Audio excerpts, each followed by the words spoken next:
Uh, Welcome to the third in our series of webinars on business recovery after COVID-19. I'm Paul Chapman from the Cheshire and Warrington Growth Hub. I'll be your host for the next 45 minutes or so as we discuss the options for businesses to start on the road for recovery from this extraordinary situation. Now you'll see my ugly mug in just a moment, but on a slide. But before we inflict that on you, just a little bit of housekeeping before we start. So if I could ask my partner in crime and our producer for today, Monica, for the next slide, please, Monica. There we go. We'll see how the session will run. Sorry, stick on the previous one, Monica, please. Little bit of housekeeping just before we get started. So to all of our listeners and viewers, please remember that we can't see the presenters, can't all see and hear you, but we're still very keen to interact with you, which you can do through Zoom. If you click on the icon at the bottom of the main window, then you can open up the chat and you can talk to us. We have a team of people behind the scenes who will be attempting to answer questions as we go along, and hopefully we'll have the opportunity to put some of them to our panel as well. And finally, just a quick note to everybody, the session's being recorded and it will be available for future viewing. So with that out of the way, in this particular series of webinars, we're trying to focus on some of the practical steps that businesses can take, both to remain open and to prepare for reopening as COVID-19 lockdown measures are eased. In our first webinar, we covered the general health and safety background and the economic background to the situation. And in the following sessions, we're going to concentrate on different types of sectors and particular types of businesses. Our second session previously covered manufacturing businesses, so if you've missed either of the first two, you'll find links to them on our website. And this time for our third webinar, it's the turn of professional services and others who work in an office environment. So we've got a panel of experts waiting for you. I'm hoping that everybody's managed to get online okay. We've had one or two little technical problems with things this morning, the way of the world with these webinars and so on, but all being well, joining us today, we've got Laura Stuffins, the director at BDO, one of our major accounting, tax and business advisory firms. We've got Peter Fennell from Augere Solutions, who are business transformation specialists based very near to us here in Cheshire and Warrington in Chester. And we also have Kathryn, joint head of planning and environment, and also Lisa Thompson, who's the head of HR, both from Shoosmiths, one of the major UK law firms. So we can have the next slide, please, Monica. Just finally, we're going to hear from Peter first of all, but a very quick word from about the Growth Hub for those who haven't heard of us before. The Growth Hub is part of the Cheshire and Warrington Local Enterprise Partnership. It's a government-funded, non-commercial central point of contact for businesses, no matter what their size or sector or situation, to access professional business support that they need to grow and succeed, whether that's accessing specific COVID-19 support measures, looking at funding or any other issues at all. Our help is all free, it's independent. Contact details at the end on our website, or you can just search for the Cheshire and Warrington Growth Hub. And now on with the show. Rather than do some formal presentations, if Peter's been able to join us, I'm going to ask Peter to tell us about his experiences of actually running a business over the past 3 months or so, keeping it going and planning for recovery. Then we're going to open up the panel to discuss what they've heard, give us a little hint of their own experiences, how that relates to Peter's comments and so on. And following that, we'll have a few minutes for questions from the audience. So our next slide, please, and I hope it's over to you, Peter. Hope you can all see me. Good morning on another beautiful day. I do hope you enjoyed your weekend and that you, like me, are looking forward to seeing some family and some friends as the restrictions on lockdown starting to relax today. I think there are also some other important changes, aren't there, with some of the schools opening in certain years, and I know that for some of my colleagues who are working from home and juggling, that will be a relief. So I'm Peter Fennell, I'm the MD of Augere. We are in the business of making change happen, helping our customers perform better and faster. We work in the mid-tier sector, particularly on scale up, supporting growth and transformation.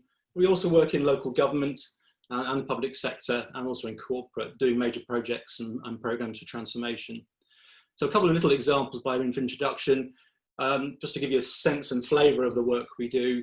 We're supporting a mid-tier, fast-growing furniture supply company called Loft, based in Old Trafford, and they're improving their underlying capabilities to support ambitious growth.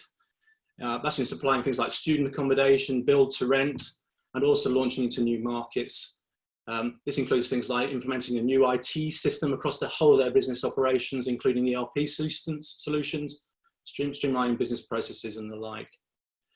We're also supporting Cheshire West and Chester and Cheshire East in one of their largest projects currently underway, helping both organisations and their people prepare for significant change in the way that they deliver public services. So we're a small business. We are currently eight people, 4 directors and 4 employees. And what I've been asked to do is walk you through very quickly how we as Augere have responded to the challenges of COVID, and then with a view to then linking that into a wider discussion about how professional services and work and companies based in offices are sort of trying to position themselves going forward. So by way of background, I just need to give you a little bit about our launch, because we launched to market as a new business in February 2019, so fairly recently. Clearly on reflection, that wasn't a good time to start, not least because of Brexit in the year 1 and all the shenanigans that came in that, and now the COVID challenges, which are pretty severe. We had an organic growth strategy. There was no external investment, just purely the seed funding that the directors put into the company. And we spent the first year of 2019 establishing our presence in the Northwest market, focusing on Cheshire, Liverpool and Manchester, building our brand through marketing and social media, knocking on doors and tapping on our extensive network, having been in the business for 30 years in financial services. We moved into the Riverside Innovation Centre in Chester in January. These were our first premises. And after a year of building the business, by January 2020, we were very confidently sitting on a strong pipeline of sales for the year. We had 4 really strong clients with a retained business forecast for much of 2020 and a strong pipeline. One of those clients, for example, was a consortium of arts and culture-based businesses in Liverpool, which was in fact 30 independent businesses, including the likes of companies you will have heard like the Philharmonic, Everyman Playhouse, and so forth. But then COVID hit us, and it hit us pretty hard. The impact of COVID was severe. We saw all our sales meetings dry up within days of lockdown, and these were postponed indefinitely. These were qualified sales meetings where potential customers had shown strong intentions to buy our services. So we were 90% sure that these were projects that were going to happen. We also saw sold in principle engagements deferred, as the certainty or the uncertainty meant that companies immediately cut back on project spend.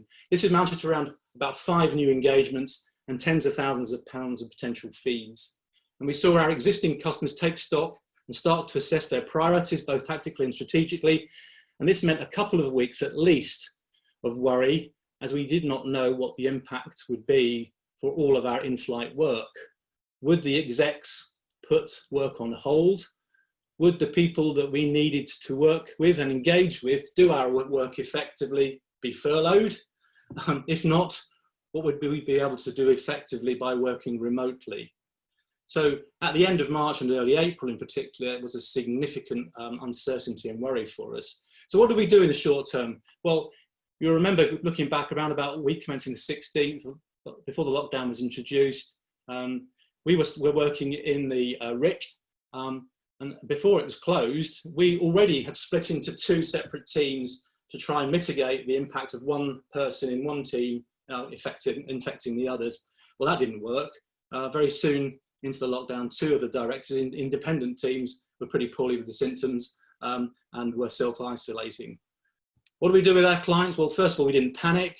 We managed to get meetings urgently with our senior customers to discuss and agree which of the projects and engagements we should continue. We were proactive with our recommendations, realistic about which projects were not really possible, and those we felt we could continue with remote working. And we took these recommendations constructively to our clients as quickly as possible. They themselves were taking decisions, reacting to the government schemes, which funding schemes to apply for, which employees to furlough. Unfortunately for us, our biggest existing projects were deemed to be strategic. The medium to long-term transformation initiatives and growth strategies were deemed to be critical and really important to hold on to despite COVID. challenges. So our customers initially focused on tactical actions they needed to take to survive. One client furloughed over 80% of operational staff, and they were also looking to secure banking, so bank or investor financing arrangements, like a revolving credit facility.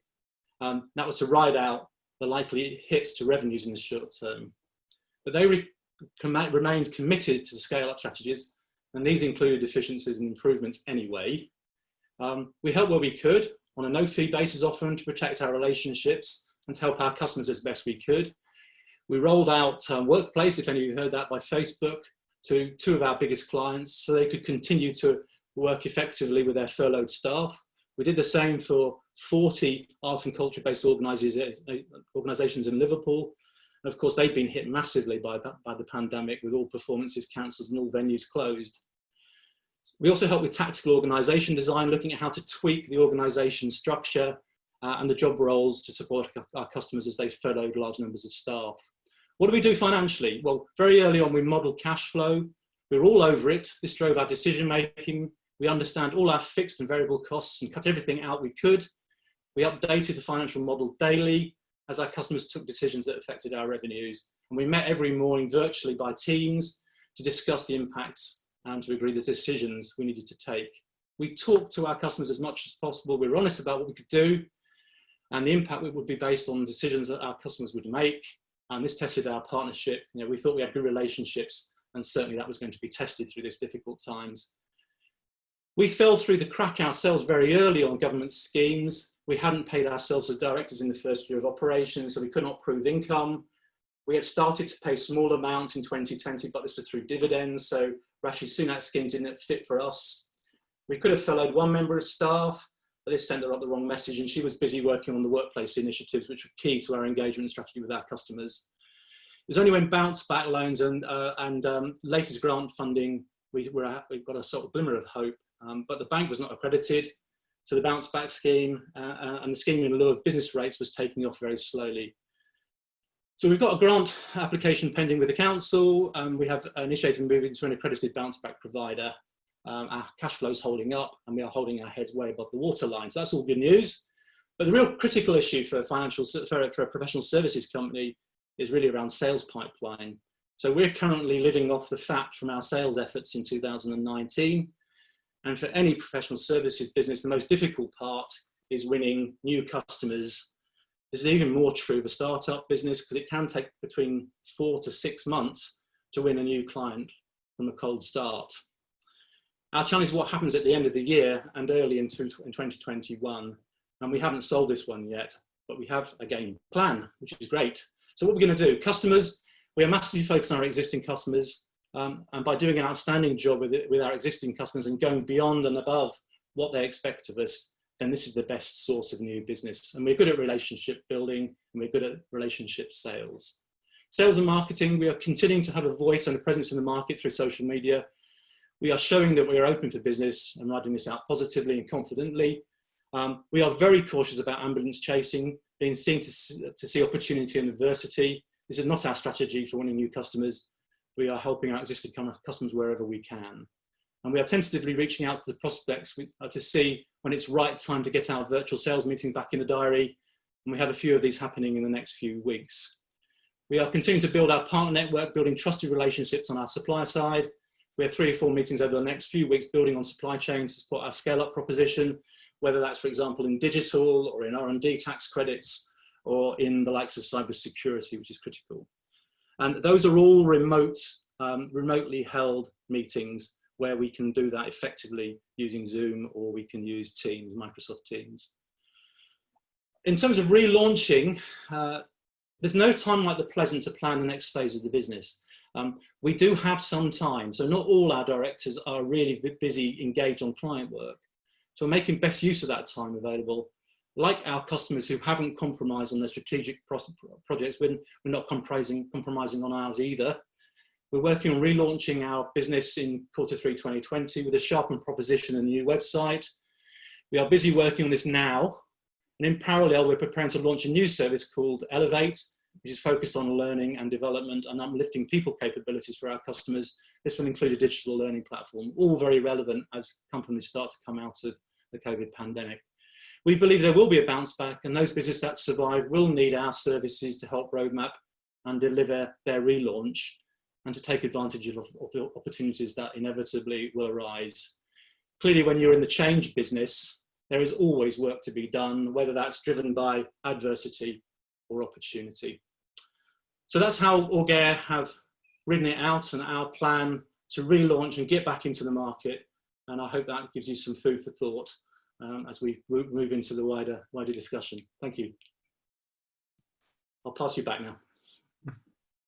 That's great. Thanks very much indeed, Peter. It's a really interesting presentation. Just before we open up the discussion to the whole panel, I was just going to ask you one thing. It strikes me that as a professional services company, maybe your clients may expect that you have all the answers to everything, and all they have to do is to pick up the phone or write you an email to get a response, which is clearly a difficult thing in the current situation where we're all to some extent making it up as we go along. How do you manage that kind of expectation with clients, and what other resources do you have to draw on?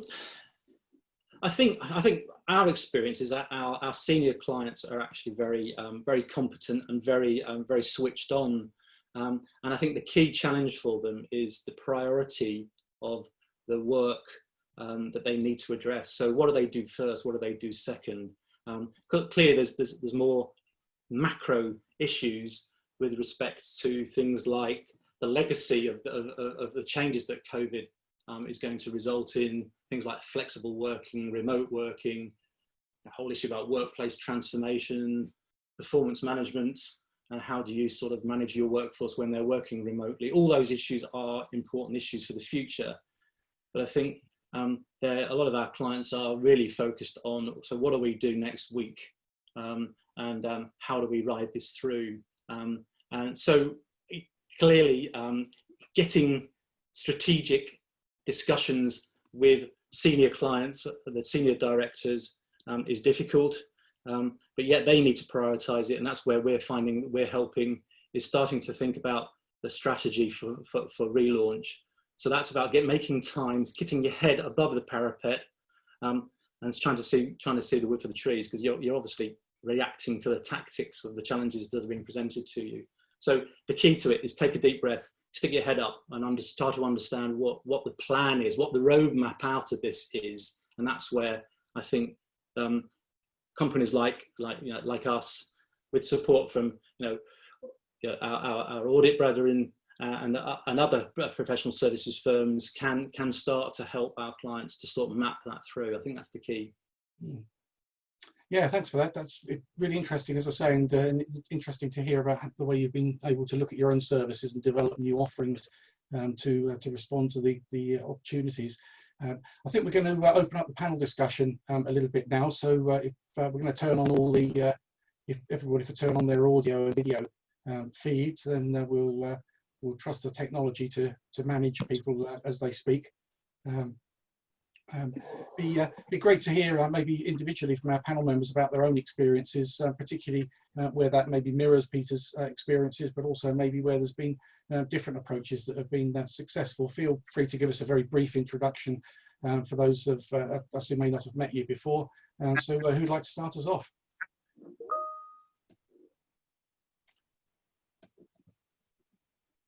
Shall I start? Yes, please do. Kathryn from Shoosmiths. Hello, everybody. We're in a slightly different category in that we're a slightly larger firm. So we've got 11 offices across the country and about 1,500 staff and partners. So very early on, well, right with the very first week, we all started working from home. There's only been a very skeleton staff in each of those offices. We have furloughed some staff, but we very much have managed to keep going, working remotely, and the IT has been absolutely fantastic to make sure we have been able to keep in close contact with our clients. From a kind of maintaining our links to our clients, we've done various internet-based, we've done a shared and half scheme where in each different sort of sectors, like a developers or local authorities, we've been trying to create a bit of a knowledge hub for our clients, both in terms of things going on in the law, but also how people are reacting to the virus. And that's worked very well in making sure that we can keep in touch with our clients through this process. And thankfully, being a larger firm with very different areas, some areas have been slower, some have been very busy. So hopefully we've been surviving with having quite a mixed portfolio of work that we do. But now we're very much in the point of view of consulting with our staff about how we get back to the office. How do we start getting to what the new normal is going to be? I don't know if it's worth me saying a bit about what we're trying to do in terms of moving away from all being at home. Would that be helpful? Yes, that would be interesting. Thank you. So we're in the process of currently working on a consultation exercise with staff. We think it's likely that we'll be all basically working from home from September, but there will be a growing driver to try and be back in the office. So we're trying to introduce a new system, and Lisa, my colleague, will talk a little bit more about the details of how we're reorganising the office itself. But we're basically saying to everybody, you can go back in the office if you need to, but you need to give us notice, because we need to put in certain protocols in place. So before anybody can go in the office, they're going to have to undertake a risk assessment that we'll send in advance. And then when people arrive, there will be a pack basically of hand sanitizers, an explanation as to how they function in the new office. And there's been very detailed assessments of how each of the 11 offices will function to be able to maintain social distancing. We've also had a look at how people actually get to the office, and obviously public transport is not ideal at the moment. So we're also helping with the expensive car parking in city centre locations where we don't have enough car parking space for everybody. We're also saying that visitors to the offices should be limited, and we carry on doing virtual meetings. We've done huge amounts of WebEx and Zoom very successfully, and I think that will have a massive long-term future impact on how we actually do use our office space and how we have our meetings. So it's still work in progress, but I think that we are starting to see what the new normal might look like and what the new office experience might be like. Lisa, do you want to say a bit more about how our offices are going to be set out? Yes, absolutely. So hello everybody. Yeah, it's been such interesting times, hasn't it? And it's very, from a HR point, quite challenging with all the different new, obviously furlough, which was very new to us, constant changes from the government, which obviously affect us. But you know, from a HR side, it's catapulted us into what this new normal is going to be like in terms of flexible working. We now know we can all work from home. It's fantastic, but we do acknowledge the office is still very much an important place of work. You know, we're all missing our colleagues, we're all missing that teamwork and that innovation together. So it is important that we get ourselves ready for when it is safe to do so. We are very much following government guidance. You know, we can work from home, we are still working from home, but we are preparing our offices. So what we've had to do, it is a brand new health and safety regime. You know, social distancing in an office is you know, it's got its challenges subject to the size of your office. So we've got bigger offices, we've got smaller. So we've really had to look at the whole floor plan and look at how are we going to social distance in our office and make sure it is safe. And COVID secure, which is obviously a badge that we are now getting to hear a lot. You know, are we COVID secure? So we've worked very closely with our estates team, and they've done a fantastic job. They've looked at the plans, and what they've done is literally map the 2 metre social distancing, and we've got going to get tape all over the floors, as we are used to in the supermarkets. We've very much taken that approach. So looking at that social distancing, looking at our desk space, you know, and actually we can't have everybody in, we know that. It is literally going to halve our capacity in each office if we are to stick with that social distancing of 2 metres. So we've looked at the desks and we have mapped out which desks can be used to adhere to that 2 metre social distancing. And we're trying to remove some furniture so that you don't get tempted to sit next to your pal that you've missed over the last few weeks. So we are removing some furniture where we can. We are looking at one-way systems through the office, again through the use of labelling and lots of posters and lots of tape on the floor. So we've got one-way systems, we've got one-way up, one-way down. We've got trying to manage the toilet facilities, again, really difficult, but if you've got toilets of 3, we're only using 2, the use of sinks, etc. So really getting into the nitty-gritty. But we're also giving the responsibility to not only to us in HR and estates, it's responsibility of line managers to make sure we monitor those numbers and make sure that we only have the numbers that we consider to be safe. But also we're giving the responsibility to the individuals as well, because at the end of the day, we all have to feel comfortable with this, which is where we're giving those packs of the wipes, so that if individuals, for example, go to the kitchen, they may feel more comfortable wiping everything down first before then using the zip tap. Or it may be they're happy to use it and then they'll go away and wash their hands. Whatever is an individual's choice. So lots of work. We're still doing it, still learning. Very much, as I said earlier, we're using the government guidance on everything. So our risk assessments have been based on government guidance, our health and safety regime, and then what we're doing now is we are for those staff who we know can't work from home effectively or need to visit, we are risk assessing so that we can check their health, check their household's health, check if they're comfortable coming into work. It's nervous. We've all been cocooned in our own homes for the last 10 weeks. All of a sudden we've got to go back out again. So making sure that everybody feels that confidence, that comfort, that we have done everything possible to make sure that our offices are COVID secure. And as we've said, we are saying please don't use public transport. We'll try and get them into the office safely without using public transport currently. It's a phase. We know that things will get lifted. As it gets lifted, we will change our procedures. Great, thanks. Thanks, Lisa. Sorry to no, there, but thanks very much. That's really interesting. Just wanted to bring Laura in and give her the opportunity to tell us how things have been going at BDO. Maybe, especially Laura, things that have particularly worked for you. Anything maybe that you've done differently, perhaps to what we've already heard of, that's particularly worked for you that you'd recommend to other businesses, especially smaller businesses, maybe. Yes. Hi, Paul. Hi, everyone. So I work at BDO where I've got 11 offices across the country, but I'm based up here in the northwest across Liverpool and Manchester. And all the things I've heard so far from the other panelists very much ring true to the sorts of experiences that we've had at BDO and what our clients have been saying to us.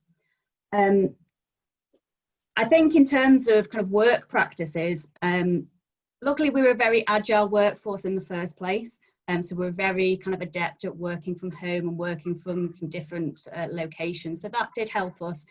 So we had quite a seamless transition actually to working at home and what that entails. I will say that this sort of video conferencing, whilst a very easy thing, has actually transformed the way that not only we're talking to each other, but we're talking to our clients. It's actually changed that level of communication, if you like, in terms of it's become a lot more personal. You're almost in your client's home, so to speak, as you're using the video conferencing. You're having different types of conversations than perhaps you would have had in a more formal, structured way. And so, looking at some of the positives of the situation, it's actually been really nice to get to know people on a different level. And that obviously then helps with working through some of the issues that they're facing in their businesses and how they're looking to re-emerge from this situation. I think one of the things to perhaps touch on in this conversation is all the practical things that Lisa and Kathryn have mentioned, obviously very important from a safety point of view. But I think the other issue is around sort of you know, the mental health agenda, and actually how when people start coming back to work, what that means, what it means if you don't want to come back into the office. Obviously people have had very different experiences over the last 10 to 12 weeks. They have a very different sort of opinion about what's safe to them. And I guess it's quite important for businesses to think about those issues as well as those sort of practical issues in terms of you know, helping people return, helping staying connected with communities when you have some in the office, some not in the office. There's sort of no judgment calls around things. And I think that's actually really important for businesses and business owners to think about as we transition back. I guess the other thing from a professional services point of view is we don't all just work in offices. We go out and we see our clients, and actually making sure that those environments that are safe and the same sort of procedures that Lisa and Kathryn have touched on are sort of put in place for those types of visits as well, and when they may start and what they might look like is another area for people to consider. Yeah, thanks for that, Laura. It's interesting, a couple of you mentioned something that also relates to a question that we've had in actually, so I'll just go back to that if I may. It relates to the issue of employees possibly being a little bit reluctant or wary to come back to work for all kinds of reasons. Perhaps a very small minority of people are quite liking the idea of being furloughed and hope it will carry on for a long period of time. But I'm guessing that the majority is more of the question of people being scared about coming back, not understanding what the implications might be. Perhaps they've got concerns of their own around childcare, or they've got a vulnerable person at home. There are all kinds of reasons why people might be reluctant to come back to work. So Peter, maybe I could ask you whether or not that's something that you've experienced either yourselves or perhaps among any of your clients, and what the responses could be to that kind of situation. Well, I think for our own that situation, it's less of an issue because we're a relatively small business. So we're able, given the type of work we do most of our work currently remotely. It does create a challenge when you're doing the more sort of brainstorming strategic type discussions, and we will have some of those more face-to-face, so those will have to be carefully planned and thought through. We're starting that actually this week, I must say.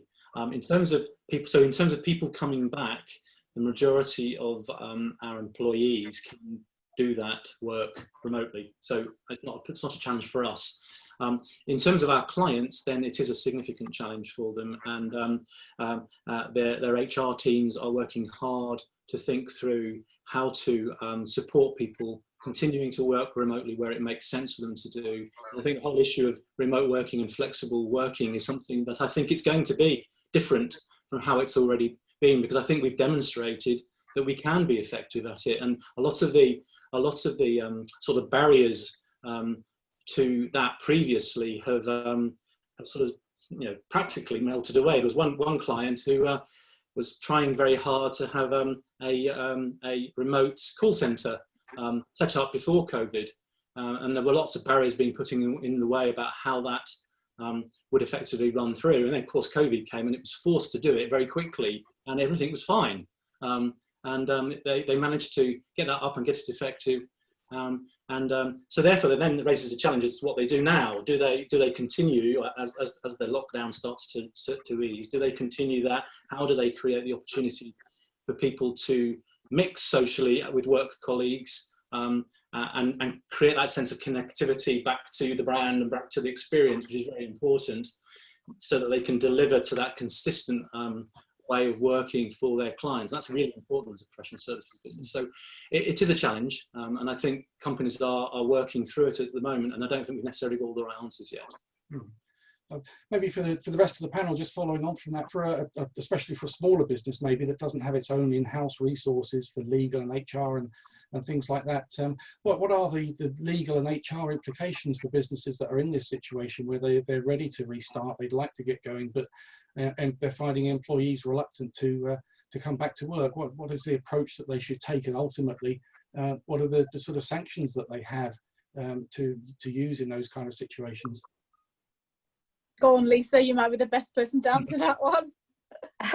Yeah, well, it's all around consultation. I mean, we're in a new world right now, and what we've got to be really careful from a HR side, the sanctions, it's health and safety. So if we're forcing staff to go into an office where there is still, it's not COVID secure, or you know, there are health concerns, God forbid somebody could pass, you know, we could have a death on our hands here. So we've got to take it very, very slowly, very carefully, and it's got to be through consultation.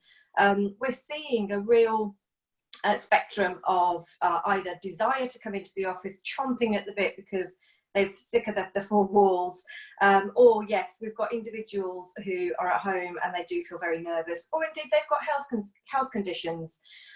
So I think it's got to be with care, it's got to be with consultation, it's got to be with time and government advice. You know, this is the key. This is not just us as employers making it up as we go along. We've got to sit with government advice, and right now they're still saying work from home, so that's where we should still be doing. But of course, there are just those business critical needs occasionally that we need to be back in the office. So that's where we're at. And as I say, it will be very difficult for staff if the government say we can now go back to work, and we can start using public transport and all of that. It'll be very difficult for employees to say no, thank you. They would have to have a very sound reason. Otherwise, yeah, we're going to have difficult conversations going forward. Yeah. But at this stage, all about consultation, talking to people, understanding the situation that they're in, yeah, and trying to make every possible adjustment to help them gently, yeah, come back to work. Absolutely. Yeah, absolutely. And yeah. Linked to that, the dreaded hot desking kind of thing. I mean, Laura, I don't know whether you've got an opinion on this. Some people have said this might be the end of hot desking altogether, that people who really need to work in the office will do, but everybody else will be able to work remotely. What do you think about that? Yeah, and I think it's actually, you know, it's forcing people to think about how they do work. I think before we were very much in a mentality of I go to work and I sit at my desk, you know, or I hot desk and it's my desk, it's my favourite desk and what have you. And I think people now are actually, you know, thinking about what might work better for them in terms of how productive they can be in their day. And obviously where situations permit, you know, people will perhaps choose to work in different places. Sorry. You nearly had someone else joining then. You know, and, you know, even workplaces will sort of consider different ways perhaps of setting up the offices. You know, for instance, in our office, we have sort of different zones where people can work. So we have a library zone, we have sort of other project zones. So there's different options for people in terms of if they did want to go into the office when that happened. You know, in terms of where they can sit and where, you know, they feel comfortable sitting, etc. But I think people will, you know, carry on working from home into the foreseeable future, and that will just become part of the way that we all work now. And I think for me, it's the issue of sort of connectivity and people staying connected no matter where they're working, and that's one of the key things to really be thinking about. It's easy when people are all in the same location, isn't it, to have a quick chat and to sort of stay connected in that physical way. But you know, when we're all remote, yes, we can do it through these sorts of mediums. But when you have a sort of a half and half situation, then it's how actually that way of working in a new particular way can really be effective. Yes, we do. Maybe to some extent missing out on those kind of water cooler moments. I suppose I know at the LEP we every day we scheduled a virtual coffee break at 2:30 every afternoon, and sometimes there's nobody in it, sometimes there's one or two people in it, and sometimes there are loads of people in it. But it's at least an attempt to kind of recapture that. We're nearly out of time, and thank you all very much. I just wanted to maybe put all of you on the spot just very briefly, and just ask you in maybe 30 seconds or so what you each see as maybe one of the biggest opportunities that have come out of this situation. For us. Peter, would you mind kicking us off? As I alluded to at the end of my little pitch, was that regardless of whether it's through adversity or through opportunity, there's, you know, the people have to change, and COVID is a real driver for change. So there's effectively going to be a need as we come out of the side of this to think and operate differently, no doubt. and that will require all businesses to think about how they change to be more successful. So that presents logically an opportunity for us. Thank you. And Kathryn, what do you see as the biggest opportunities that you're part of? I've got 3 very quick ones. Okay. Based on what Laura just said, I think it is true that people are more genuine and open, and I think if we can bring some of that to the new normal and carry on people being a bit more authentic and feeling able to be more authentic with each other, that would be fantastic. I've worked part-time for the last 14 years and a lot at home, and the fact that people are seeing now that working agilely, flexibly, I think particularly for working mums, if that's all more seen as normal and how everyone can do it, I think that would be fantastic from a diversity point of view. And also I think environmental advantages, you know, we're not going to go back to how it was, and making sure that as we come out of it, we do things in a way that are going to support the clean air, and that all of that would be fantastic for me. And Lisa, you're part of Shoosmiths. Yeah, I mean, I echo what Kathryn's saying. I think the biggest part for me that's going to really help what I do for the business is the fact that we've made this work. We've made this change work, and therefore that work from home, that work-life balance, that you know, the changes in technology and everything we need to do is working. So let's just build on it, and I think everybody will have a more rounded experience of home and work life, which is fantastic. So yeah, it's just demonstrated what I've probably been harping on about for the last however many years. Yeah. And last word to Laura. Yeah, totally echo everything that the other panelists have said. I think for me, I'm actually quite looking forward to seeing kind of the change that this brings in terms of innovation. We've all changed the way we've worked so much in such a short space of time that we probably, you know, didn't think we would be able to. You know, what might the next 3, 6, 12, 18 months look like in terms of the way we work? There's great opportunity there, and you know, actually there are some the positive side of things. And it'd be really interesting to see how we actually progress and we do make the most of that as a society. Well, that's great. Thank you. Thank you all very much indeed. I've had my beady eye on the clock out of the corner of my eye as we've been talking. It could have been a discussion that went on quite a lot longer, but thank you all so much. Thanks to Peter and to Laura, to Kathryn, and to Lisa for your contributions. Monica, I'm not sure if we have a final slide for everybody summarising contact details and that kind of thing, but I'm sure people can Google for Augere Solutions, for Shoosmiths, for BDO, and for the Growth Hub to find out a little bit more about us. So thank you all so much for joining us. Thanks to our audience as well. And thank you for Monica in the background for prodding the IT systems with a sharp stick every now and again, and trying to keep things moving smoothly for us. This is one of a series of webinars that we've been planning and showing already. As I mentioned earlier, we've got a couple more scheduled so far. So keep an eye on that link at the bottom there, the C&W Growth Hub.co.uk/webinars. For the latest news on things that are coming up. Wish you all a very safe and healthy and happy day and the rest of the week, and look forward to speaking to you all again soon. Thanks very much. Bye-bye. Bye. Bye. Bye-bye now.